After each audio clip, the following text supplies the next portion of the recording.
收拾材料我看到还有一 QQ 的葡萄干和蔓越莓，所以我就做了这个蔓越莓葡萄干奶酥，做法超级简单，超级香酥。黄油提前软化，加入糖，给它们先稍微拌匀一下，然后再打发，要不然糖容易飞溅。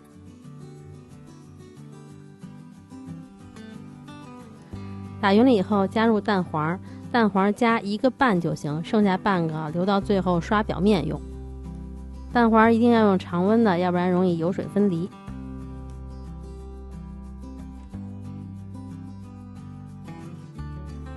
打匀了以后就加入过筛的低筋面粉还有奶粉，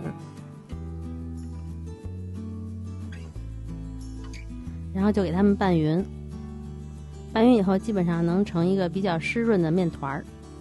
不要反复的去揉捏，大家看不到干粉就可以停手了。然后再加入葡萄干和蔓越莓，这个葡萄干和蔓越莓我提前用水清洗了一下，泡了差不多也就是5分钟吧。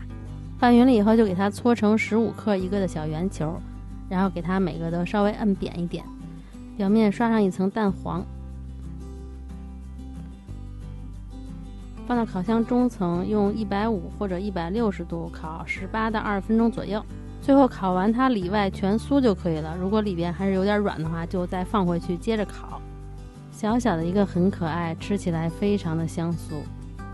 这个应该是大朋友和小朋友们都爱吧。有时间的话你也试试看吧。